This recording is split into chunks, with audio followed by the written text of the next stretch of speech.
everyone, hope all is well. This is the alternate juror. Welcome to my channel. My name is Allie and I'm happy to have you here. I'm going through a read aloud of the Chris Watts discovery. We're currently on part 6 of my read aloud, which begins on discovery page number 340.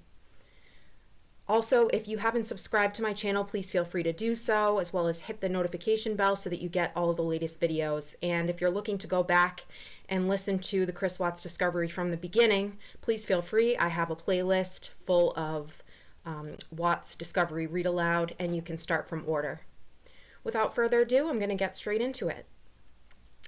Okay, Federal Bureau of Investigation. This looks like the interview with Troy McCoy, who is a co-worker of Chris Watts at Anadarko Petroleum Corporation.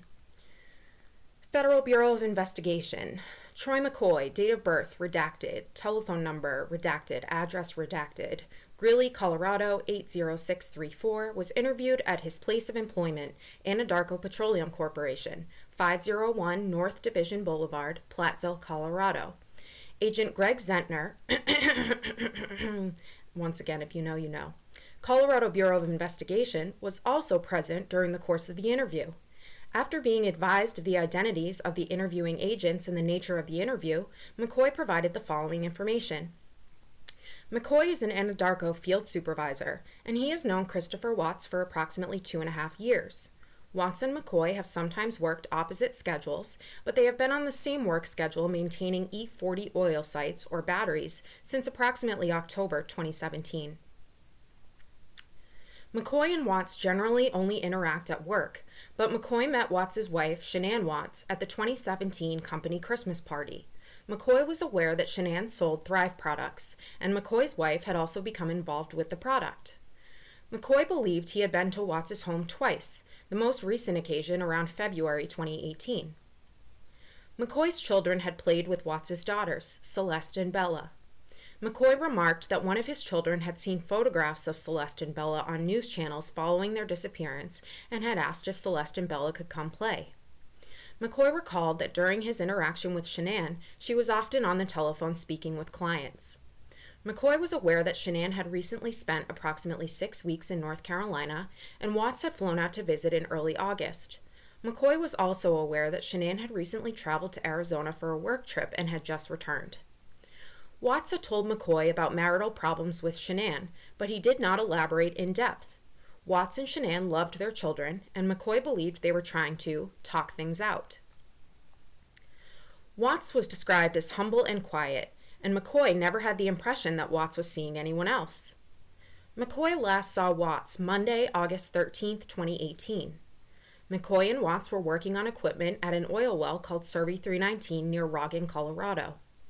McCoy believes he made it to Survey 319 at approximately 8:30 a.m. Chad McNeil and Melissa Parish were also assisting. Parish is relatively new, and she was shadowing Cody Roberts at the time. Roberts had reported an issue with the well the previous Friday, August 10, 2018, so their task at Survey 319 was to correct the problem. The group left Survey 319 at approximately 11 o'clock a.m. and traveled to UPRC 1029. At some point after arriving at the second site, Watts began receiving notifications that a friend, Nicole, was ringing his home doorbell trying to contact Shanann. Watts spoke with Nicole on the telephone a few times. He had walked away from a gas motor when he took these calls, but he was in McCoy's vicinity. Watts left UPRC 1029 soon after taking these calls. Watts was driving his Anadarko work truck, which is a brown Ford F-250 or similar. Watts' truck has 2 toolboxes, 2 tanks, and other items in the bed. McCoy explained that the beds of their work trucks are generally fully laden, which makes tasks such as hauling an additional air compressor in the bed difficult. The truck is an extended cab, but not a full 4-door crew cab. McCoy knows Watts to keep his truck very clean, and he does not believe Watts generally keeps much in the rear seat besides jackets or other clothing. McCoy remarked that Watts' home was also very clean when he visited early in the year. McCoy text messaged Watts later in the day to ask how he was. McCoy provided verbal consent for interviewing agents to access McCoy's cellular telephone and photograph and video text messages sent between McCoy and Watts.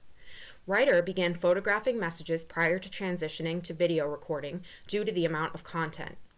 The messages for both personal and work telephones are maintained on disks and stored in 1A envelopes associated with this document. It should be noted that text messages to Watts's work telephone were recovered August 17, 2018, during a follow-up interview with McCoy with interviewing agents. See Colorado Bureau of Investigation reporting for additional information about this follow-up interview. And for those of you who don't know, this follow-up interview was because Troy McCoy actually returned to Survey 319 on Tuesday afternoon to quote-unquote look around. He was suspicious of Chris Watts and saw him looking out towards the field, so he wanted to take a look. And what happened was a water truck guy, the water truck came on scene, and when there is an oil worker present on the scene, they're required to sign the waiver that the water truck guy gives to them. And when the FBI realized that the water truck guy had been on site that day, they took a look at who signed the waiver, and it happened to be Troy McCoy, meaning that he was on site at 319. This is why they brought him back in, because he failed to tell them any of these details. McCoy believes it generally takes about an hour or an hour and 15 minutes to drive to Survey 319 from the Anadarko office. There are approximately 500 E40 batteries in the area maintained by McCoy's group. 6 or 7 of these sites are on or near Survey Ranch, which is a cattle ranch. Most of these are older sites that will be eventually plugged and abandoned. The sites are generally not very large, and they may contain a couple tanks, a water pit, and a well. McCoy, Watts, and their crews are responsible for keeping these wells operating until the wells are shut down. Survey 319 specifically has tanks, a plunger lift, and a single separator.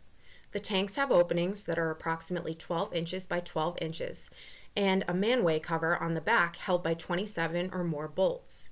Cleanout crews sometimes come and access tanks via this hatch. McCoy was familiar with another associate of Watts, a male, name unknown. Watts had introduced this male to running 10-kilometer runs. The unidentified male's wife is also involved in Thrive, which is how McCoy and Watts met him. And I believe they're referring to Nick and Amanda Thayer at this point. Watts has lost weight over the past year or so, which he attributed to working out and meal preparation. Watts explained that he was trying to become healthy. McCoy was not aware of any additional associates, friends, or family for either Watts or Shanann. He was not aware of any jealousy issues, enemies, or any other malicious intent towards either Watts or Shanann. McCoy provided a map of the Survey Ranch and surrounding sites. Ryder photographed this map, and these photographs are electronically maintained with this document. Okay, here are the written notes, hopefully some that I can read this time. Troy McCoy, co-worker. Chris Watts, 2.5 years, same group, sometimes opposite schedules. E40s on same schedule. Same schedule since October 2017. Shanann sells Thrive. Met Christmas party 2017. So, looks like Troy's wife is taking pills. Been to house twice, last time about, and I think they meant to say February. Shanann on phone all the time, talking. So Watts told Troy about issues. Watts went to North Carolina for 6 weeks. Or Shanann went to North Carolina for 6 weeks. Watts went out in August. Shanann went to Arizona for Lavelle. They loved the girls. Trying to talk things out. Chris is humble and quiet. Troy doesn't ever sense that Chris is seeing someone. Last saw Monday. Survey Ranch, Rogan, well named 319. Issue with well. Chad McNeil, Melissa Parish, Cody Roberts on E40. Troy got to 319 at about 8:30, left 319 and went to 1029 at about 11 o'clock a.m. Friend was ringing doorbell trying to get a hold of Chris. Talked to Nicole a few times. In the area during calls, Troy was. Chris walked away from gas motor. It usually takes an hour to 1.25 hours to get there. 500 sites in the area, 130 to 140. Most will be plugged and abandoned. Sites not big, 2 tanks, water pit, 1 well. Help keep wells running. 319, plunger, little single separator, 12 by 12 area into tank, manway cover on back held by 27 bolts. Cleanout crew has to come. Left site shortly after 11 a.m. Let's see. Messaged and messaged back. I'm not sure who that is. Video messages, verbal consent. Oh, these are for Troy's messages at 10:55 a.m. 500 sites, E40s. 6 to 7 sites in Survey Ranch, cattle ranch. Drove work truck, F-250, brown, 2015. 2 something boxes, CNG tank, methanol tank. Extended but not full crew cab. Keeps truck clean. Thriver man. Watts got this man into jogging, which actually it was the other way around. Wife with Thrive. Lost weight, tried burn and thrive. Weight set, makes meals. Changes within loss year. Trying to get healthy. No other associates, friends, hangouts. Not aware of enemies. No jealousy. Melissa, 7:30 to 8, and Cody. M. Parish, 8:17, 319, near tanks. 7 kids, married, unrelated. Group me. Usually at office, pretty much always. Boots, typical spot. How big hole? Looking around, expecting, why there? McCoy, 8:17-18. I'm not quite sure what any of those mean. Unclassified, physical 1A, 1C cover sheet for serial export. So these are cell phone images.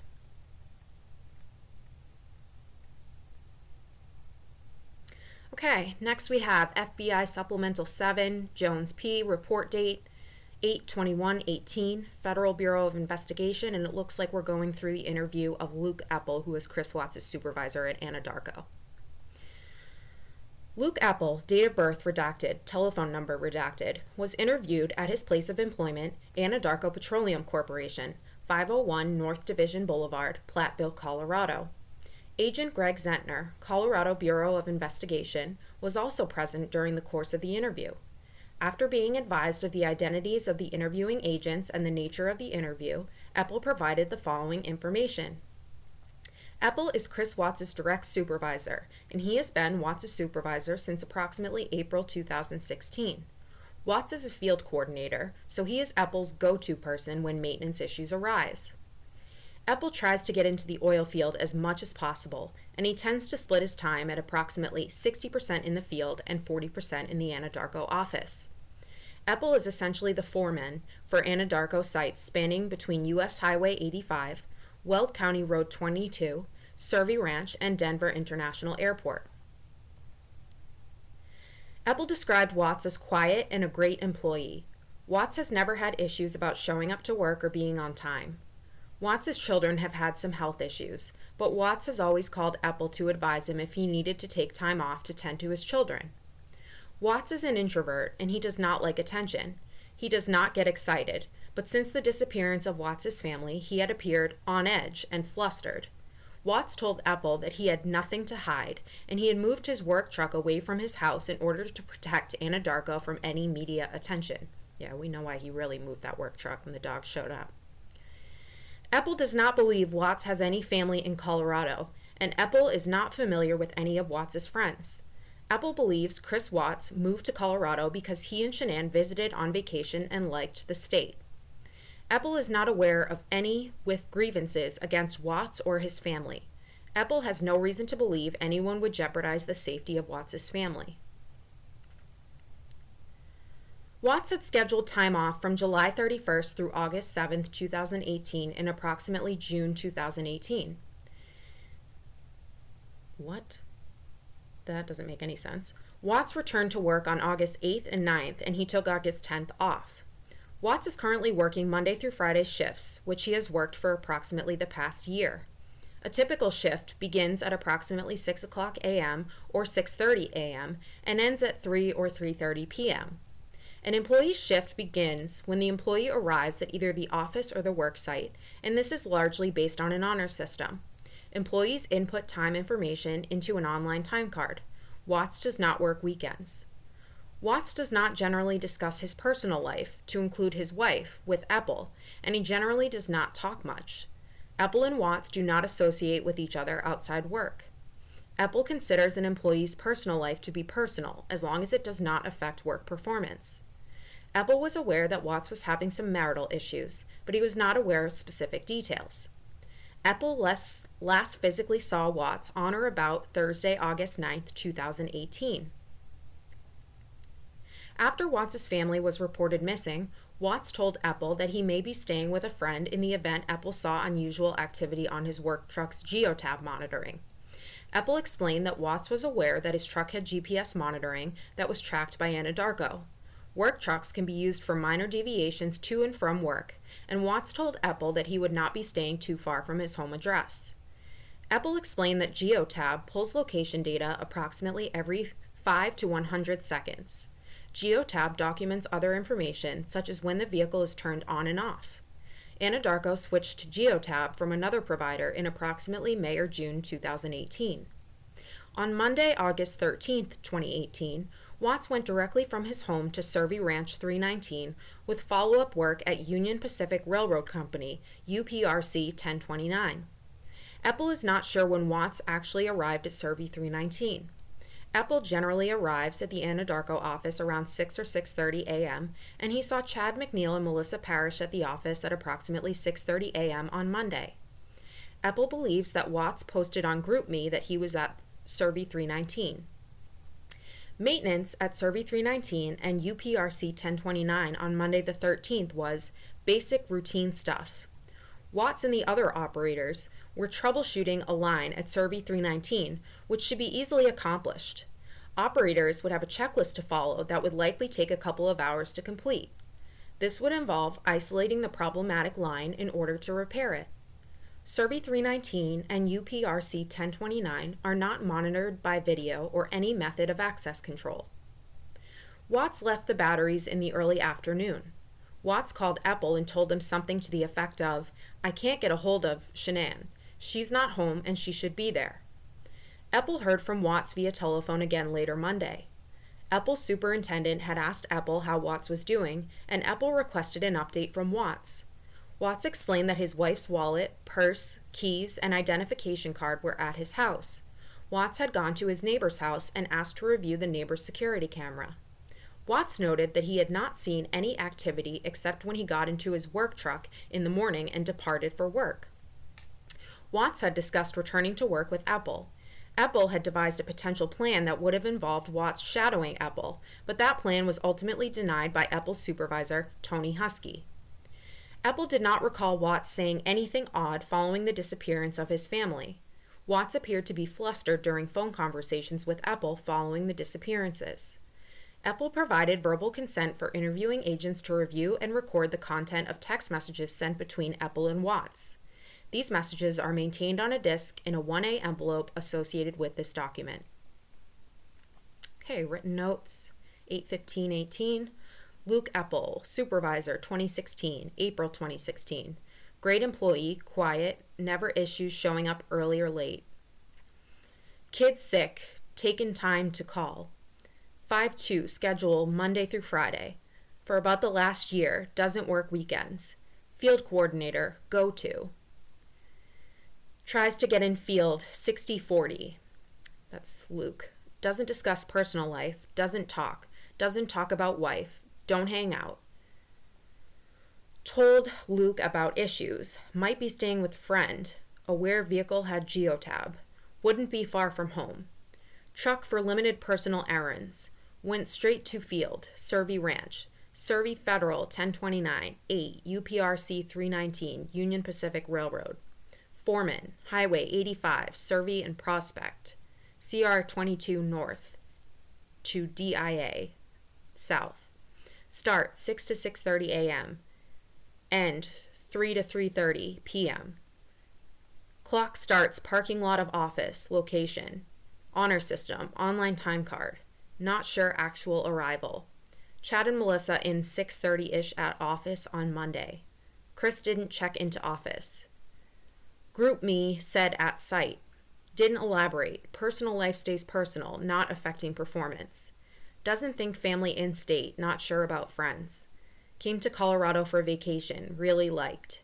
Didn't see Monday, last saw previous Thursday. Scheduled PTO in June for July 31st through August 7th. Returned August 8th and 9th and took off the 10th. Geotab, pulls every 5 seconds to 100 seconds. Engine on off. Switched to Geotab May, June. 10:29 and 3:19 not monitored. Keycard video. On survey all Monday until home. Called and told going home. Can't get hold of wife. Not home. She should be there on Monday. Heard back Monday night. Superintendent called Luke. Texted Chris asking for update.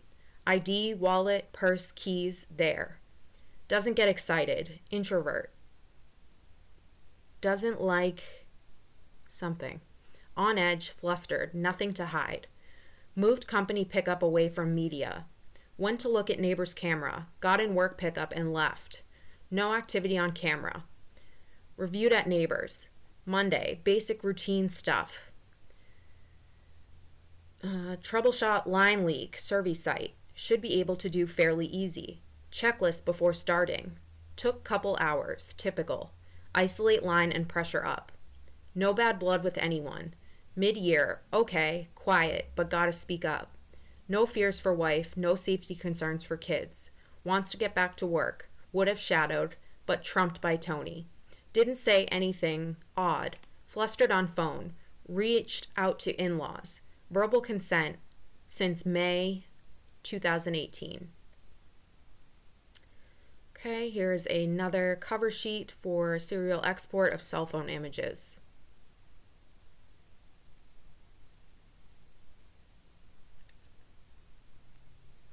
All right, FBI Supplemental Report 8, Jones P. Report dated 8/21/18. Looks like we're heading into the interview with Melissa Parish, one of Chris Watts' other coworkers who was at Survey 319 with him on the morning of the 13th. Federal Bureau of Investigation. Melissa Parish, date of birth redacted, telephone number redacted, was interviewed via telephone. After being advised of the identity of the interviewing agent and the nature of the interview, Parish provided the following information. Parish began employment with Anadarko as an operator in approximately May 2018. She met Christopher Watts towards the end of June 2018, and she is on the same Monday through Friday shift as Watts.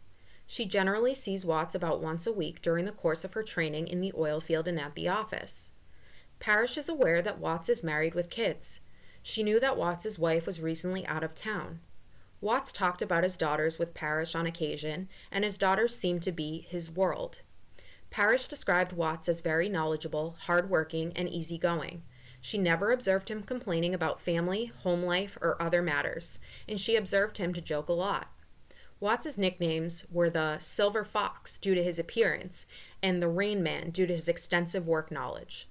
Parish was not aware of any issues or troubles with Watts' family. She was not aware of any enemies, concerns, or fears about associates, family members, friends, or other individuals. On Monday, August 13, 2018, Parish was assigned to work on Survey 319 with Watts and Chad McNeil. Parish and McNeil arrived at the Anadarko office at approximately 6 o'clock a.m., and they left the office around 7:45 or 8 a.m. McNeil and Parish drove together, but in their own work trucks. They stopped along the way at the Bat Cave to try and find some parts for work, but were unable to locate the necessary items. Parish believes that she and McNeil arrived at Survey 319 at approximately 8:25 a.m., but she referred Ryder to the GPS data on her work truck for an actual timeline. Watts was already at the site when Parish and McNeil arrived, and she was not sure how long Watts had been on site. Watts had a shovel, and he was digging a small hole near an oil tank.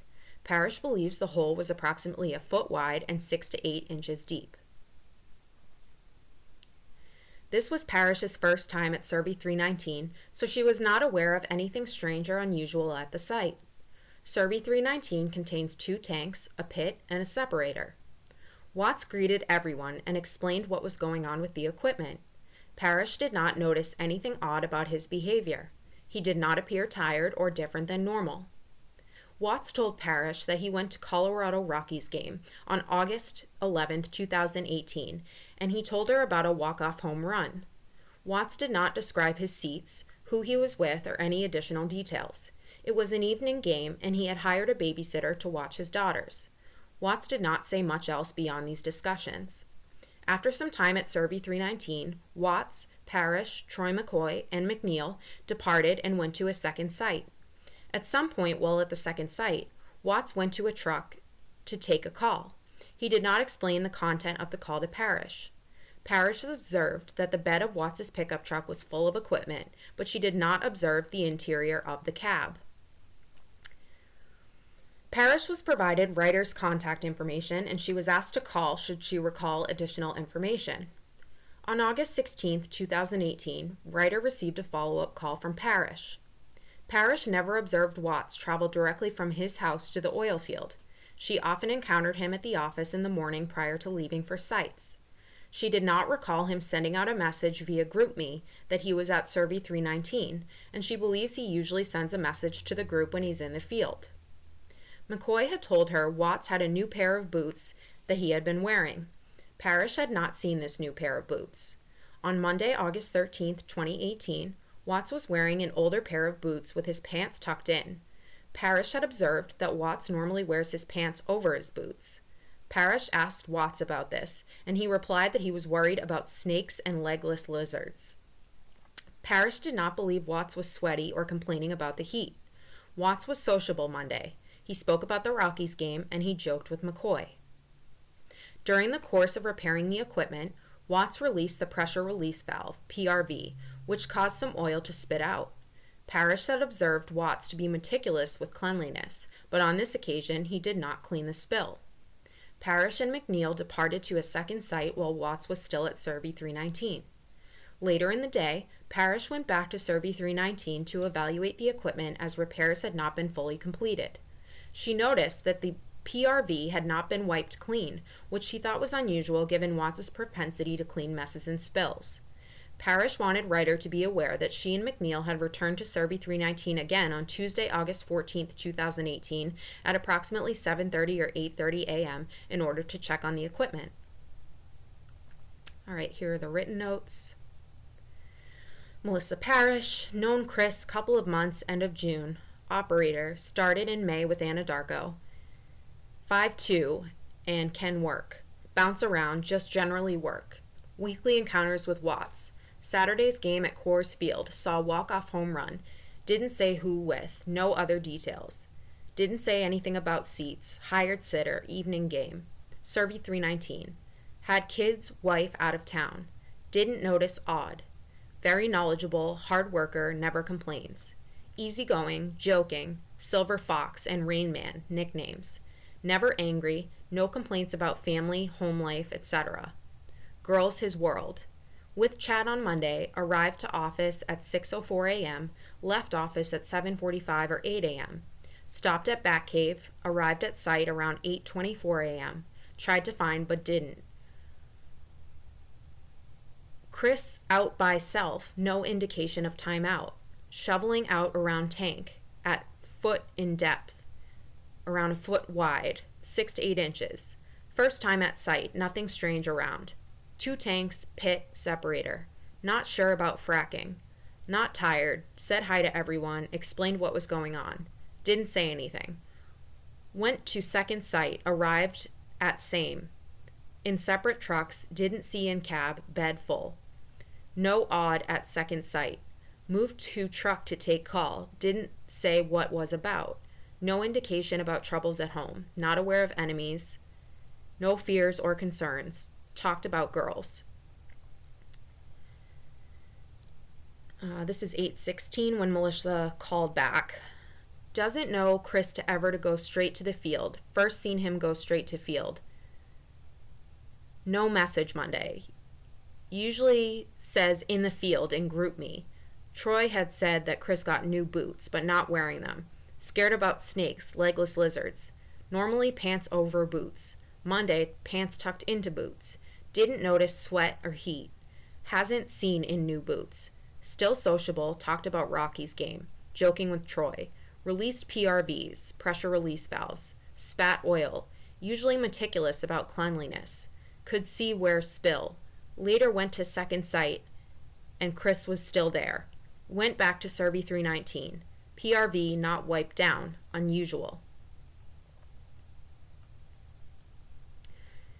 Next, we have an interview with Amanda Thayer, who was a family friend of the Wattses and who also participated in Thrive. FBI Supplemental 9, House. Reported date 8/22/18, Federal Bureau of Investigation. Amanda Thayer, hereafter referred to as Amanda, date of birth redacted, Thornton, Colorado, telephone number redacted, was contacted at her residence. After being advised of the identity of the interviewing agent and the nature of the interview, Amanda provided the following information. Amanda is a child care director at the Goddard School, 4203 East 136th Ave, Thornton, Colorado. She has a bachelor's degree in human development and family studies. Amanda met Shanann Watts, hereafter referred to as Shanann, in approximately August 2016 in Erie, Colorado. At that time, Amanda was the director at the Primrose School where Shanann's girls, Bella and Celeste, attended.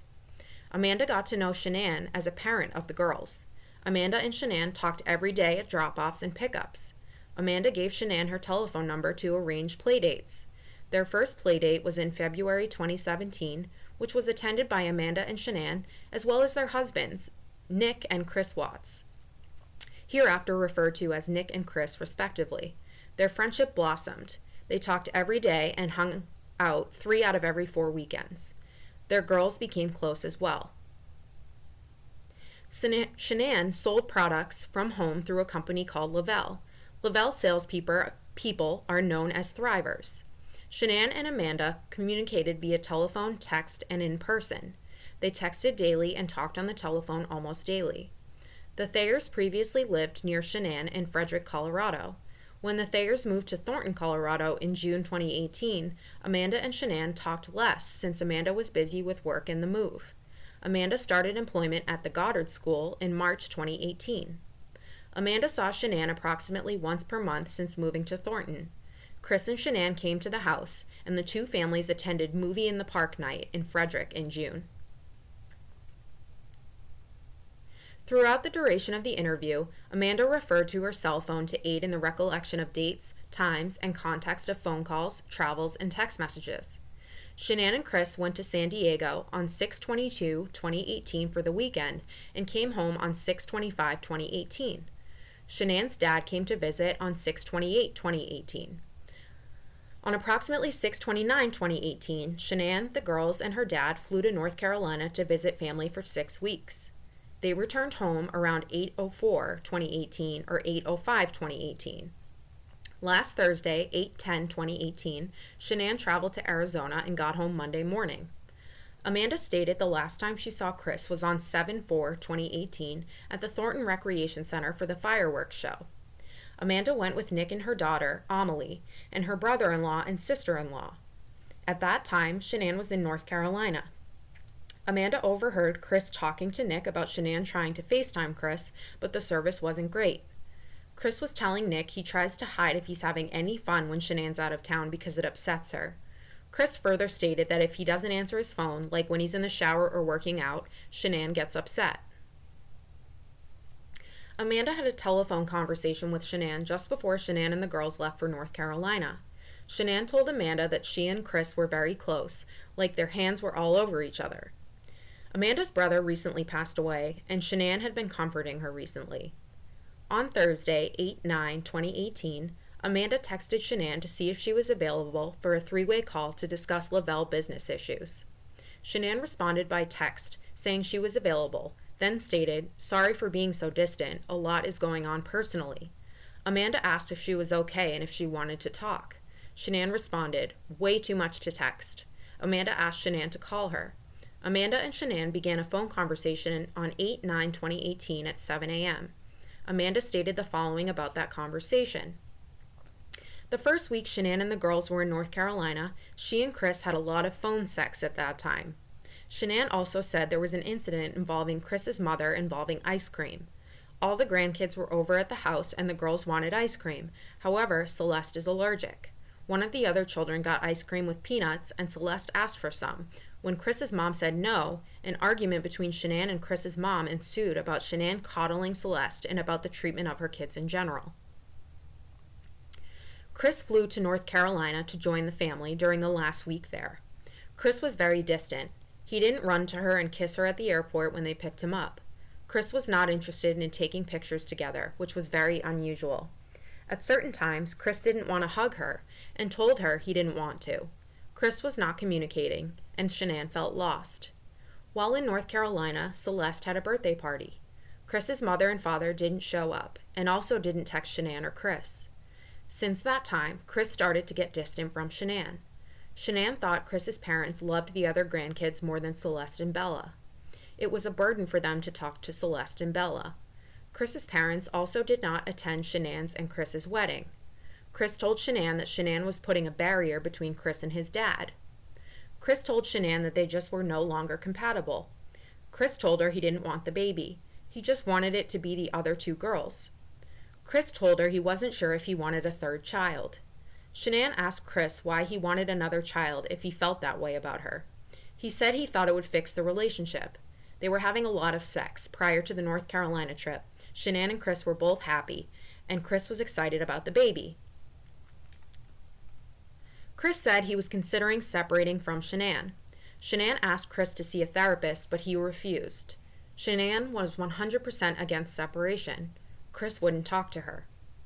During the above conversation, Amanda suggested to Shanann that she and Chris go away for the weekend of 8/17/2018. Amanda offered to watch the kids and the dog. Shanann texted back on 8/9/2018 at 1:15 p.m. and stated, "Chris agreed to go away, which I'm in total shock. Sure you don't mind? Friday or Saturday, what day works for you?" Amanda was at work, so she didn't respond. Shanann texted again at 6:18 p.m. "If we left Friday, what time could you be here? After 6? Amanda said yes, and Shanann agreed. Amanda stated that was the last text she received from Shanann. Amanda traveled to Kentucky for her brother's funeral. When she arrived there, she texted Shanann on Friday, 8/10/2018 at 8 o'clock p.m. Amanda asked Shanann if she had found out the sex of the baby. There was no response from Shanann, which was unusual. Amanda sent a message via Facebook Messenger to mutual friend Cassandra Rosenberg and told her she hadn't heard from Shanann. Amanda and Rosenberg talked. On Monday, 8/13/2018, Amanda and Nick arrived back in Colorado from Kentucky at approximately 2:30 p.m. Amanda had a few messages from friends of Shanann. They were asking if Amanda heard from Shanann. Amanda texted Shanann at 2:57 p.m. "Hey lady, we just got back. Let's chat about this weekend." Amanda received a familiar auto reply from Shanann that she used whenever she was driving. "Safety first. I'm driving with Do Not Disturb while driving turned on. I'll see your message when I get where I'm going." The last part of the auto reply had some extra wording Amanda hadn't seen before, which stated, "I'm not receiving notifications. If this is urgent, reply urgent to send a notification through with your original message." Amanda sent one more message to Shanann asking when Shanann was getting back to Colorado, but received no response. Rosenberg called Amanda at 4:09 p.m. on 8/13/2018.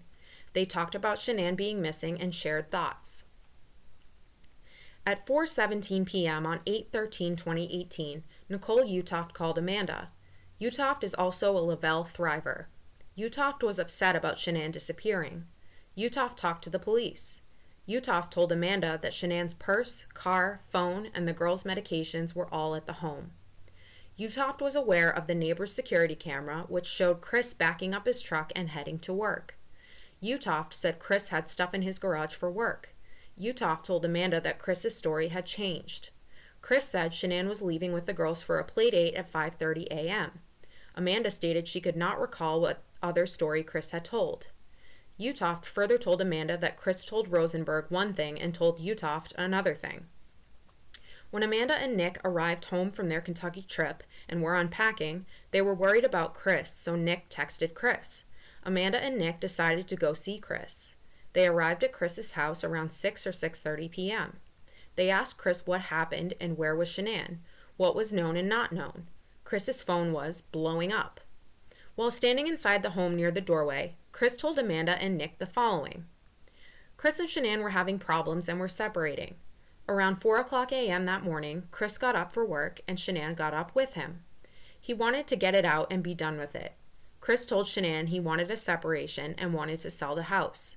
They had been talking about selling the house for weeks. Amanda stated that Shanann had not told her about that. Chris said things are really tight and they wanted a smaller house because they didn't need all that room. Chris said they got that house because it was like Shanann's house in North Carolina and it made her happy. When Chris left for work, Shanann was emotional and crying. Chris got a call from Utoft around 11:00 a.m. or 12:00 p.m. Utoft had been trying to get a hold of Shanann. Utoft went into the house but couldn't get in. When Chris got home, Utoft had called the police. He saw Utoft peeking in the windows, trying to get in. Chris opened the door and Utoft let herself in and started searching the house. Utoft was telling her son where to go and where to look at places in the house. Amanda stated that by that time in the conversation, they had moved into the kitchen. Chris was pacing. Amanda recalled asking him questions about the windows and doors and if they were locked. Chris seemed numb and lost. His face looked like Amanda's when she lost her brother, almost like not believing it. Chris said he noticed a taxicab charge on his credit card statement, which posted on 8/13/2018. Amanda asked Utoft, whom Shanann traveled to Arizona with, if she and Shanann took a taxi ride. Utoft told Amanda she and Shanann took one Lyft ride. Chris mentioned that it was too quiet in the house. He just wanted to hug and hold them, wanted them all to come back. Chris stated, "It's empty here. I need my family back." Chris talked about how bizarre it was that Shanann didn't have her phone with her. Chris, Amanda, and Nick talked about going door to door to ask the neighbors questions, but they found out the police were doing that. Amanda and Nick were trying to call people for any information. Chris said he had called the hospitals in the area. Amanda and Nick stayed at Chris's house until approximately 8:00 p.m. They offered to have Chris stay at their house for the night. Chris said he wanted to stay at his house in case they came home, and he wanted to clean up the kids' toys. Chris said, "I want to clean up for them when they come home." Amanda got the impression that Chris thought Shanann left just because she was angry. The next day, 8/14/2018, Amanda and Nick were with Chris most of the day. They arrived at Chris's house around 9 a.m. and stayed until approximately 4 p.m. There was a lot of silence during the day. They talked about the news crews. Some canines walked around the house and through the house, and police were all around. Amanda was spending time on Facebook providing updates. Chris mentioned that his dad was coming to town. Shanann's mother called Chris and was disrespectful to him. Amanda and Nick invited Chris to spend the night at their house, and Chris accepted. Amanda and Nick returned home. Chris still had news people at his house and waited until they left. In anticipation of Chris coming to the house, the Thayers ordered pizza. 15 or 20 minutes later, Nick told Amanda that Chris was going to get interviewed by the FBI. Amanda and Nick went to the Frederick Police Department at approximately 7:30 p.m., where they waited in the car until approximately 11:00 p.m. when Chris came out. Chris said he wasn't allowed to go to his house since they were searching it that night and in the morning. Chris followed Amanda and Nick to their house. At the Thayer home, Chris talked about how the interview went. He said one guy interviewed him and was aggressive and accusatory, asking, "What did you do with your wife and children?" The interviewer then went back to nice talk and being supportive. Chris stated he was asked the same question multiple times in different ways. He was asked about a polygraph and said he would take one. At one point, the interviewer left and came back and told Chris to come back in the morning for a polygraph. Amanda, Nick, and Chris all went to bed. The morning of 8/15/2018, Amanda and Nick awoke at approximately 6:00 a.m. and took their daughter to school. Chris was still upstairs. Chris came down approximately 10 minutes after Amanda and Nick returned. Amanda stated Chris seemed like a lost puppy and was pacing. Chris said he was going to go to work, but his work told him no. Chris was waiting to hear from his mom about his dad's flight. Chris left around 9:30 a.m. to get his dad from the airport. Chris and Shanann shared their Lexus. They previously had an Explorer, but were currently just using the Lexus and his work truck. Chris worked at an oil company in the oil fields where he does maintenance. Shanann never mentioned anything about their financial situation. Amanda stated Shanann had lots of clothes and had her nails done about every 2 weeks. Shanann never said a word to Amanda about Chris seeing other women. At one point, Shanann speculated about Chris maybe having an affair, but dismissed it because Chris didn't have game. Amanda stated she left a message with a detective about the fact that Shanann always wore her iWatch, which was missing. Amanda stated she would preserve all the phone, text, and calendar data on her phone. Cover sheet for serial export. These are the interview notes of Amanda Thayer.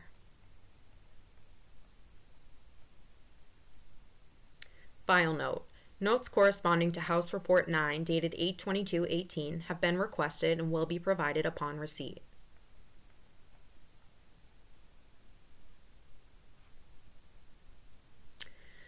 Okay, FBI Supplemental 10, House, reported date 8/22/2018, Federal Bureau of Investigation.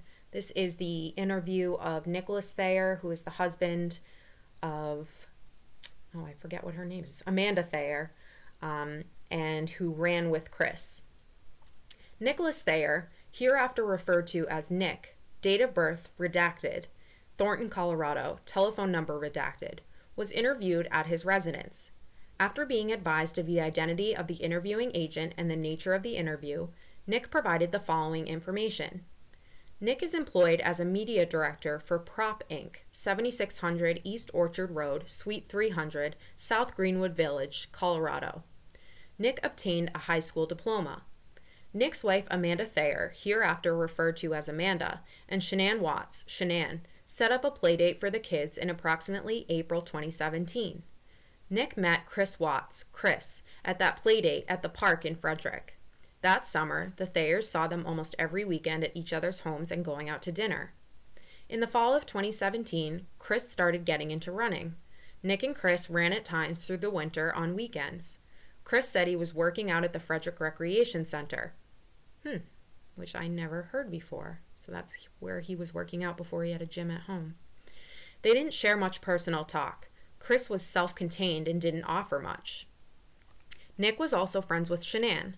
They all got along. Nick and Chris mostly communicated through texting about going for runs, sports in general, or making plans for the weekends. There were not many phone calls. Nick and Amanda moved to Thornton, Colorado in June 2018. The Thayers saw Shanann and Chris less. Shanann and the kids went to North Carolina for 6 weeks in June 2018. Chris joined them in North Carolina during their last week there, and they all flew back together. Nick and Amanda saw Chris on the 4th of July at the fireworks show in Thornton. Nick asked Chris a question along the lines of, "What's it like to be a bachelor?"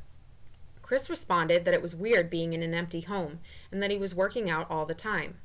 Chris said that Shanann got upset because he missed one of her phone calls. Chris added that any time he's working out, he runs upstairs when she calls and he hides that he's doing stuff without Shanann and the girls. Nick had no other indication from Chris about the status of their relationship other than those examples. Nick thought that perhaps Shanann and Chris were married in 2012. Nick stated that he and Chris didn't see each other much and didn't talk much. However, they both signed up for a running race in September 2018. Chris sent Nick a text message photograph of his race shirt and bib number. The two exchanged a few texts regarding the upcoming race. When Shanann and Chris got back from North Carolina, Shanann and Amanda talked for about 45 minutes. Amanda told Nick that Chris and Shanann weren't doing well in their marriage. Amanda asked if Nick saw the post Shanann made about Celeste in North Carolina, to which Nick said he had.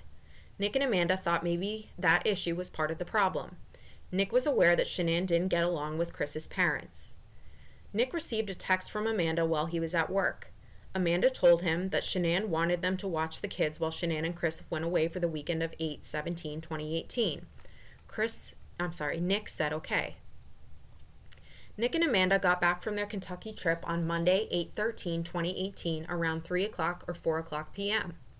Nick texted Chris to see if Chris wanted to do some more runs before the September run. Nick provided the following text from his cell phone. Monday, 4:07 p.m. Hey man, we just got back into town. When can you run?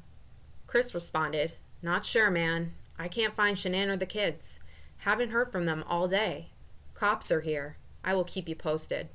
Nick, whoa, what? That's crazy, man. Is there anything I can do? Chris, I don't know, man. It's very odd right now. Nick, we can head up there. Bring you some food? We're here for you. Nick and Amanda went to Chris's house and rang the bell. Chris answered the door. In describing Chris's appearance, Nick stated it wasn't Chris. Nick stated that Chris appeared different, overwhelmed, like, what is going on? At that point, the cops were gone. Nick, Amanda, and Chris stood inside by the front door. Nick and Amanda were asking Chris questions about what happened, but Nick could not remember exactly what they had asked. Chris told Nick and Amanda the following. Shanann and Chris were having marital issues. Nick stated that Amanda spoke up and said that Shanann had told her about the marital issues. That morning when Chris woke up for work, he told Shanann he wanted to separate. Chris told her before he went to work because he wanted to tell her in person rather than by text or phone. Chris left for work. Nick stated that Chris did not comment on how Shanann was doing when he left. When Chris was at work, Nicole Utoff began texting him that she couldn't get a hold of Shanann and that Nicole was at their house. Chris headed for home. On the way, he called the girls' school. He was told they hadn't checked in. Chris told the school to keep the girls on the wait list. When Chris got home, the cops were there and did a walk around. The cops came back with a warrant for a more in-depth search. The cops offered Chris a chance to walk around and search with them, but he said he'd wait outside. Nick, Amanda, and Chris continued talking at the kitchen table. Chris continued. Chris said the cops took Shanann's cell phone. The neighbors showed the cops the security footage of him loading up his truck and leaving that morning, but the footage showed nothing after that. The video doorbell didn't show anything. Chris saw a credit card charge for a taxi cab, but didn't know anything else about it. Chris didn't know what to think or do. Nick stated that while the three of them were brainstorming about what they could be doing, Chris stated, "Do I walk out into the field to look for someone?" Nick stated that Chris made no comments about the fact that Shanann was gone, but all her stuff was still there. When Amanda mentioned Shanann's items that were still in the house, Chris confirmed those items as being her phone, purse, wallet, wedding ring, car seats, and the kids' medicine. Based on all those items being left behind, Chris indicated that he thought Shanann just left. Nick stated that Chris was in the process of calling and texting Shanann's friends. Amanda said she heard about a potential Amber Alert. Chris said he had been contacting emergency rooms before Nick and Amanda arrived. Nick stated that Chris seemed like he was just trying to process everything. He put his head down a lot. He didn't know what to do. Chris told Nick he didn't want to talk to the news media because they might pry and turn his words around. Chris knew how it would look, and he would be public enemy number one. Nick stated he was worried about that. Amanda invited Chris to stay at the Thayer's house. Chris said he wouldn't that night, but he would the next night. Amanda and Chris went home around 7 p.m. or 8 p.m. When they got home, they texted Chris at 9:33 p.m. They told Chris they had stopped at McDonald's and the gas station at I-25 and Highway 52 to see if anyone there saw anything. Chris responded at 9:43 p.m., stating, "Thanks, man." On Tuesday morning, 8/14/2018, Nick texted Chris to see if he was going to work. Chris said he didn't get much sleep and was going to stay home. Nick and Amanda took their daughter to school. Nick texted Chris at 8:30 a.m. on 8/14/2018 to ask if he'd heard anything from the police. Chris responded, "Nothing yet." The two texted back and forth briefly. Nick and Amanda drove to Chris's house. On the way there, the news media started contacting them. When they arrived at Chris's house, they found Chris to be tired, not himself, and overwhelmed. The three sat at the kitchen table. They talked about the possibility of Nick and Amanda talking to the media about the media talking to Chris. During the afternoon on Tuesday, Nick overheard a telephone call between Chris and either his mother or Shanann's mother. Chris made a comment along the lines of, "The longer this goes on, the more I worry that they might be hurt or in danger." Chris stated that he had received a text from a realtor on Monday night. Chris told Nick and Amanda that he and Shanann had talked about putting the house on the market. The house was too big and too much of a financial burden, and they wanted to downgrade. Chris said he wasn't sure if that is what made Shanann mad at him, although Chris hadn't talked about Shanann being mad before that moment. Chris was wondering if that's what started all this. Chris made no mention about having any girlfriends. Nick and Amanda left Chris's house just before 4 p.m. in order to pick up their daughter from school. They offered to have Chris stay at their house that night. Chris agreed to it. Chris said he would be over in a little bit. When Nick and Amanda arrived at their home, Nick called Chris. Chris said he was coming over. Chris called Nick about 10 minutes later and said that Fox News was still in his front yard. Chris was concerned about how it would look if he was seen leaving his house with a bag of clothes. At around 6:20 p.m., Nick texted Chris again. Chris said he was just leaving his house. Approximately 20 minutes later, Chris called. He told Nick that Frederick Police Department wanted him to come talk to an FBI agent. Nick responded via text stating that he and Amanda would go there and offer support. Chris responded, "Thanks, man." Nick and Amanda went to the Frederick Police Department. Chris came out around 11 p.m.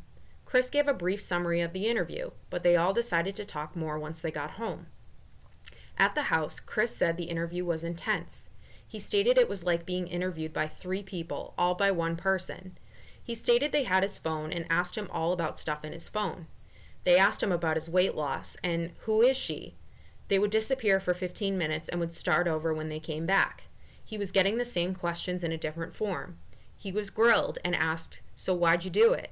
At the end of the interview, the agent told him he did a good job. Nick told Chris he had been texting with a private investigator friend. Nick gave Chris some lawyer contact information upon the advice of the private investigator. Chris was appreciative and went to bed. Chris said he was planning on going to work until his dad arrived. On Wednesday, 8/15/2018, Chris told Nick that his work told him not to come in. Chris left the house at 9:30 a.m. to get his dad from the airport. Nick and Amanda went to work. Nick stated that he found it strange that Chris didn't know if Shanann had her Apple Watch since it wasn't in the charger. Nick knew that Shanann always wore her Apple Watch and always had her phone with her. Chris never made other comments over time about whether Shanann slept while wearing her Apple Watch. Nick stated that he would preserve all his call and text data.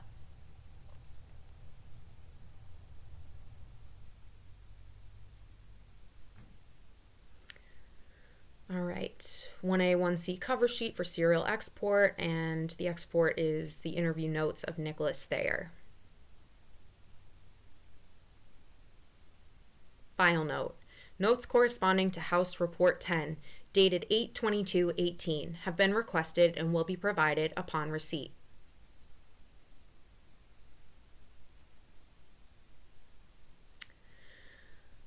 Okay, I think I'm going to stop here. We're about to get into the juiciest part of the discovery, perhaps, and that is the interview of Nicole Kessinger, who was the mistress of Chris Watts. So thank you so much for listening and reading along with me today. Again, please subscribe if you haven't already and hit the notification bell so that you can be notified of my latest video when it comes out. Thank you so much, everyone, and thanks for visiting The Alternate Juror. Have a wonderful day.